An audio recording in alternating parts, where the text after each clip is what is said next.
بسم الله الرحمن الرحيم.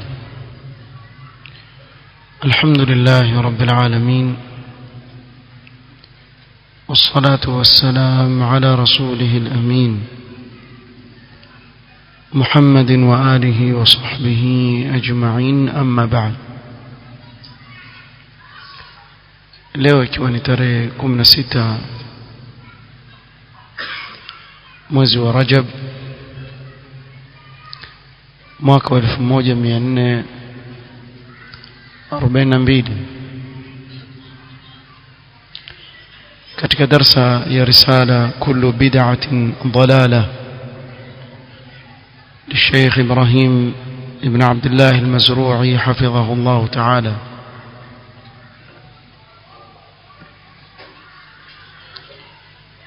tulimalizia katika kikao kilichopita kuzungumzia baadhi ya dalili na maneno ya wanawavyuoni katika salaf na khalaf ya kuwa kila bid'a katika dini ni upotofu na kuwa hakuna katika dini ya Allah subhanahu wa ta'ala bid'a inayoitwa bid'a hasana, bid'a nzuri. Hamuna katika dini ya Allah bid'a inayoitwa bid'a hasana. Na yeyote atakayekwambia kuwa kuna kitu chaitwa bid'a hasana, basi waweza kumjibu kwa kauli ya Ibn Umar radhiyallahu anhuma aliposema kullu bid'atin dalalah wa in ra'aha an-nasu hasana. Hata watu wakiona ni nzuri ni upotofu. Tulimalizia kutaja aqwal za wanavyuoni katika suala hilo, na ukitizama ahlul bid'ah wal ahwa wanaosema kuwa kuna bid'a hasana na sayyi'a, hawawezi kukupa taarifu ya bid'a ambayo ni mbovu katika dini. Hata wale walioandika wakajaza shubuhat kama huyu wa karibuni Abdullah al-Arfaj ambaye aliandika kitabu akajaza shubuhat za kitoto ndani yake. Amezungumzia kitabu chake kuhusu bid'a, la ajabu hakuweka taarifu ya bid'a. Kisha kitabu kikajazwa taqdim, muqaddima mwanachuoni huyu khurafi, mwanachuoni. Hakuna hata mmoja amemkosoa kumwambia lakini wazungumza nini hapa, maana yake hicho unachokizungumza pia haujakieleza nini. Sio, mnifahamu? Huwezi wewe kuandika bahthi kisha usieleze pale wazungumzia nini ndani, kwa sababu akileta definition ya bid'a nini atajifunga pale pale, kwa hawezi kutaja. Hata ukamshika koo kiasi gani akutajii bid'a, sababu akisema bid'a taarifu yake ni hii, pale ndio anapojifunga kamba, atakamatwa katika sehemu kama ile. Itakuwa kile anachokifanya pia chaingia katika hiyo taarifu. Kwa mara nyingi ukwepa kutaja nini maana hii bid'a iliyokatazwa na Mtume sana, anasema fa inna kulla muhdathatin bid'a wa kulla bid'atin dalalah. Nini maana yake hii bid'a? Taarifu yake kwenu nini? Muulize khurafi fulani, hebu hii taarifu ya bid'a kwenu nini, kisha kueleza, utafurahi. Taarifu maana yake sijui ataitoa wapi, maana hawana taarifu hiyo. Ingawa wana shubuhat, wana kitu cha shubuhat, Kiswahili waziita hoja tata. wao waona ndio dalili. قال المصنف حفظه الله: شبهات محسني البدع والجواب عنها. شبهات wanazozitumia wale wanaosema kuwa kuna bid'a nzuri na kuzirudi shubha kama hizo. Hapa hakutaja shubha zote, ametaja baadhi ya shubuhat ambazo ndiyo mashuhuri sana baina ya safu ya watu wa bid'a. Ingawa ukitaka kupekua hawa jamaa haweshi,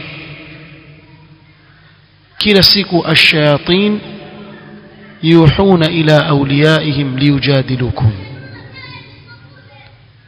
mashaitani wale huwapa kama ufahamu fulani wa shubha fulani, ya laiti wangelikuwa akili zao wamezitumia katika haki wakaifuata.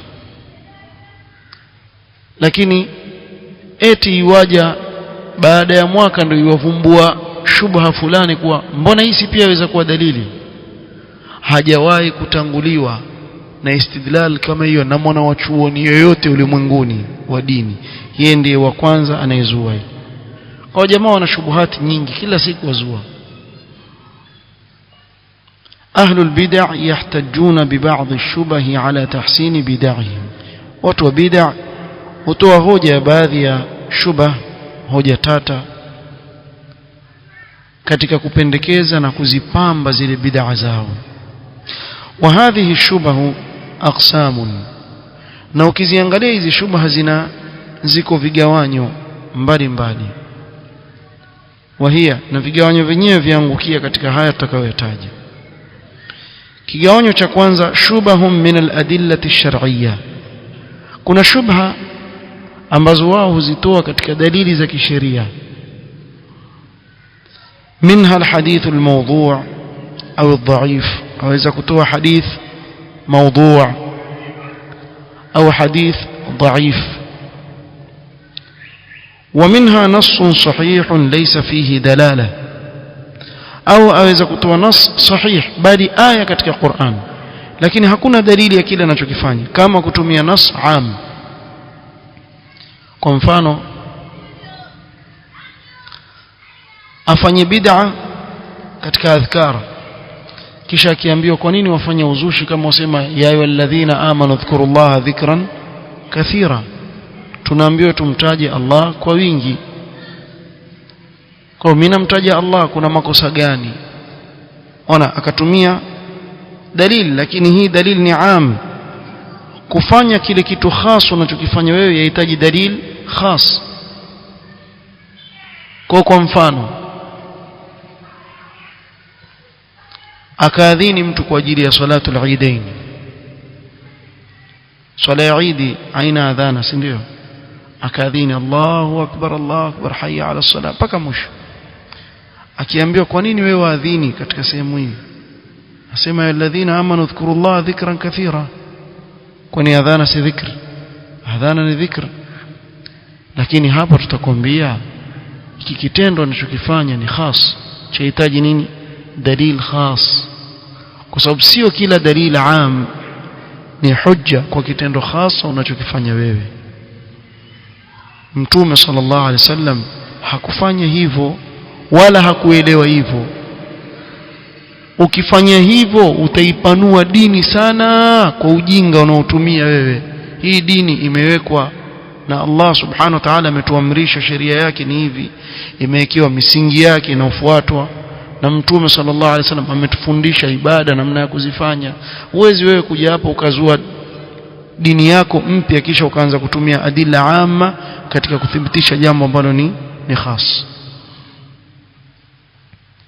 Mfano mwingine ili nieleweke, aje mtu aswali salatu dhuhr rak'a 6, akiambiwa kwa nini wewe waongeza rak'a hapa, asema si tunaambiwa waqimu salata wa atu zakata, tunaambiwa tuswali bwana, hivyo wataka kunikataza mimi kuswali? Umeelewa? Tambia la, ile dalili imekuja am, sio simamisha swala, lakini kuna adilla khasa zinazotufundisha namna gani kuitekeleza ile swala. Lazima ushikamane nazo zile adilla khasa. huwezi kutumia dalili am ukazua katika dini ya Allah subhanahu wa ta'ala. Kwa hiyo kuona adilla kama hizo wakizitumia, na sasa hivi ndio sana zatumika, waf'alul khaira la'allakum tuflihun. Sisi tunaambiwa khairi bwana, tufanye khairi. Kwa chochote wewe unachokiona khairi fanya tu bwana, usijali wewe. La, ni khairi, lakini kwa mizani ya nani? Kwa mizani ya akili zetu ama kwa mizani ya kisheria? Itakuwa khairi ikiwa mizani ya kisheria imesema ni khairi, ama ikiwa sheria haijatuambia ni khairi, haijakuwa khairi. Sababu lau kama ingelikuwa ni hivyo, kungelikuwa hakuna haja ya kutumilizwa Mtume Muhammad sallallahu alaihi wasallam kutufundisha sisi khairi nini. Tungelikuwa sisi kwa akili zetu yatosheleza kusema kuwa hili jambo ni khairi tukalifanya, lakini haikuwa hivyo.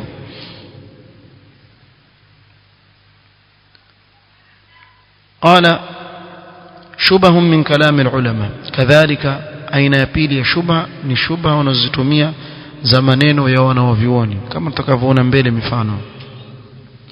Jamaa huenda wakatafuta maneno wanaovioni, hapa maanisha hivi, lakini ukija ukiangalia ukweli wakuta sivyo kabisa. Alafu kitu kingine, ikiwa kweli ule mwanachuoni amesema hivyo, maneno na mwanachuoni utayapinga sunna ya Mtume sallam, utachukua maneno ya wanachuoni upinge maneno ya Mtume sallam anayosema fa inna kulla muhdathatin bid'a wa kulla bid'atin dalala, wasema la, lakini imamu fulani anasema si zote dalala, akae nayo kauli yake, kullu yukhadhu min qawlihi au yuraddu, lakini huyu ni Rasulullah, maneno yake yarudishwe nyuma. Hili jambo pia muhimu sana kuelewa. أين تات شبه من جهة النظر والذوق والكلام والرأي ونحو ذلك. hii sasa ni shubha za akili na matamanio ya nafsi zao yanavyotaka, lakini waonaje wewe? Lakini waonaje ikiwa ni hivi? Basi yani za akili zao, ndio akili zinavyotuma rai zao. Hizi pia kuna shubha wanazotumia kwa njia hii. ولا بد من مناقشة هذه الشبهات مناقشة علمية مبنية على الأدلة الشرعية وكلام العلماء أنفسهم. na hakuna budi isipokuwa kuzinakish na kuzijadili hizi shubuhat kwa mjadala wa kielimu uliojengewa dalili za kisheria na maneno ya wanawavyuoni wenyewe. Jambo la kushangaza sana, sisi hapa tusoma maneno ya wanawavyuoni, na inshallah kila shubha tutakayoitaja tutasoma maneno ya wanawavyuoni. Watu wa bid'a ni wajanja. Watu wa bid'a mazungumzo tunayozungumza wayafanya kama ambaye ni sisi ndio tumezungumza, si mfahamu. Kwa mfano waweza kutumia shubha juu ya shubha yake iliyorudiwa, kwani yule si ni mtoto mdogo tu yule bwana? Yale maneno yaliyozungumzwa ni Ibn Hajar, si mtoto mdogo bwana, taratibu bwana. Wewe arudi yale maneno, mambo yule mtoto mdogo, yule mtoto mkubwa na kichwa kikubwa na kichwa kidogo na tumbo refu, sijui kitu gani, hayo achana nayo. Yale yaliyozungumzwa pale maneno ya nani? Hapa wapakwepa hapa. Ndio pale sasa atatuambia nini hawa? Si hawa, aliyoyasoma yale maneno ya nani? Hapo mkamate. Ni kweli ama si kweli? Ameyasema yale maneno yule mwanachuoni ama hakuyasema, amemsingizia huyu? Tutawasaidia katika kuyaweka maneno wanaovioni wazi. Sasa ndio pale mtaanza hawakuelewa, elezeni watu waelewe. Elezeni nyinyi maneno wanaovioni watu waelewe. Ama kufanya inad kwa kibri cha maneno tu, hata sisi pia tuwaweza. Sasa mtu anayekuja na kibri hivi, wewe hujaona kibri wewe. Ukija na kibri chako hivi, wewe hujaona watu wajeuri wewe. Hoja na kichwa hivi, kuna watu wana vichwa kama mawe, kupiga kupasua kichwa katikati. Wewe afadhali uje vizuri taratibu. Sababu yule mwenye kumfanyia mwenzake kiburi, wajazaa sayyi'a sayyi'a mithluha, utapata vile vile. kilo moja kwa kilo moja tu, uzidishiwi vile vile. Kwa ahlul bid'ah wanayo yale maneno ya madharau, lakini hawajui kuwa yale maneno ya madharau yako makubwa kuliko hayo watu waweza kuyazungumza, lakini zile hoja zinazotajwa pale waweza kujibu kwa sababu ni maneno ya nani? Ya ulama, si maneno yetu. Na mtu asikudanganyeni hata siku moja masalafi watumia maneno yao. Masalafi wanukuu maneno ya wanaovioni kwa watu kama mtakavyoona hapa. وهذه بعض الشبهات, baadhi ya shubuhat zao ni kama zifuatazo. Leo tutasoma moja tu. أما الشبه المتعلقة بالأدلة الشرعية, mwanzo tuanze na shubha zinazofungamana na dalili za kisheria. Shubha zafungamana na dalili za kisheria. فليس فيها ما يصح أن يكون دليلا على تحسين البدع, hakuna hata dalili moja ya kisheria yasihi kuwa ni dalili ya kusema kuwa kuna bid'a nzuri katika dini. Hakuna hata dalili moja. Kwa hii mwanzo chukua ni kaida. Kwa hata akapiga kelele akakutajia dalili gani, hata kama hujui jawabu lake, wewe jua kaida, hakuna dalili ya kisheria inaopelekea kupendekeza kuzua katika dini ya Allah subhanahu wa ta'ala. Hii ni kaida muhimu sana uwe nayo. Hii kaida ukiwa nayo hakuna mtu mwanzo aweza kukutetelesha hivi akakutatiza, kwa sababu aslan wewe una kaida. Hata kama lile jawabu wewe hujui ya kile alichokizungumza yule khurafi ama mubtadi' yoyote, hata kama huna jawabu mwanzo, bakia kuwa wewe una nini? Una huu msingi, kisha utaulizia, na ukiulizia utapata kuwa ni kweli hakuna dalili yasihi kuwa ni hujja ya kupendekeza bid'a katika dini ya Allah. ومنها ما رواه الترمذي وغيره مرفوعا: من ابتدع بدعة ضلالة لا ترضي الله ورسوله كان عليه مثل آثام من عمل بها. من ابتدع بدعة ضلالة, وسمى hapa iliyokusudiwa ni bid'a ya upotofu, lakini ikiwa bid'a si dhalala itakuwa yafaa. قالوا هذا دليل على أن البدع لا تذم بإطلاق ففيها الضلالة وفيها الحسنة. sema hii ni dalili ya kuwa bid'a hazisimangwi moja kwa moja na kutajwa vibaya, la, bali kuna bid'a ya upotofu na kuna zingine nzuri. والرد على هذه الشبهة كما يلي. والرد على الشبهة هذه كما يلي, kuirudi shubha hii kama ifuatavyo. Kwanza, la yufahamu min alhadithi ma fahimahu alba'd, isifahamiki katika hadithi hii kama walivyofahamu baadhi ya watu, bal huwa dalilun alayhi, hii ni dalili dhidi yake yule mtu. لأنه ما من بدعة إلا وهي ضلالة كما قال رسول الله صلى الله عليه وسلم: كل بدعة ضلالة. kwa sababu hakuna bid'a isipokuwa ni upotofu, kwa maneno ya Mtume sallallahu alaihi wasallam, kullu bid'atin dalala, kila bid'a ni upotofu. Sasa hiyo yako kuna zingine nzuri umetoa wapi? Sehemu gani Mtume sallallahu alaihi wasallam anasema lakini isipokuwa kuna bid'a zingine ni nzuri? Wala utopata. fama min bid'atin illa wayubghidhuha Allahu wa rasuluhu, kwa hakuna bid'a katika dini isipokuwa aichukia Allah subhanahu wa ta'ala na mtume wake sallallahu alaihi wasallam. jawabu la pili, thumma inna hadha alhadith mawdu', hii hadithi ni mawdu', kiingereza wasema fabricated, imetengenezwa na watu, si hadithi ya mtume sallallahu alaihi wasallam. lakini mtu wa bid'a akitaja hili la pili alitaja, hasemi kama ni mawdu'. na haswa kuna mmoja mmemwona katika clip niliwahi kuwatajia hapo, mwili wake ni mkubwa kama ujinga wake, yani mwili wake vile ni mkubwa kama ujinga wake. Hebu ufikirie mtu asema kuna hadithi Sheikh Al-Albani asema dhaifu, lakini mimi naisahihisha mimi, sababu si kila mtu ana uhuru wa kusema anavyotaka. Sasa ukipata mtu mjinga kiasi hiki, mpe sinia ya pilau ale ende zake. huyu huwezi kumuelewesha wewe hata siku moja, sababu hata haelewi ni wakati gani hadithi ya dhaif, ni wakati gani hadithi ya sahih. Yaona hii kama mambo ya maskani, tuweza kusema unavyotaka wewe, hadithi sahih, hadithi dhaif, kwa hoja gani? Alafu watu wamekaa chini yake pale wamsikiliza. Maskini waislamu hawajui. Amevaa joho la rangi ya yellow, utasema ni mganga. Wewe ushaona wapi joho la rangi ya yellow? Yani mpaka anaumiza macho, ukimtizama umiza macho. Sasa kama hao wewe huwezi kuwafahamisha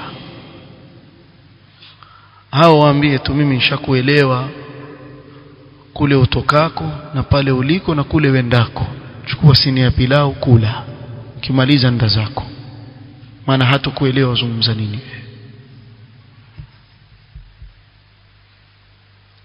هذا الحديث موضوع وعلته كثير بن عبد الله المزيني، ndio illa ya hadithi. قال عنه داود كان أحد الكذابين، muongo jamaa kweli na katika wapokezi wa hadithi kadhab. قال ابن عبد البر مجمع على ضعفه، وإجماع أهل الحديث وهو جماني ضعيف، hadithi yake ipokelewe. Kwa hiyo ni hadith mawdhu', haikuthubutu. Angalau ingekuwa dhaifu kidogo tungesema dhaifu, haikuthubutu lakini dhaifu. Hii ni mawdhu'a swa, imetungwa na watu akasingiziwa Mtume sallallahu alayhi wasallam.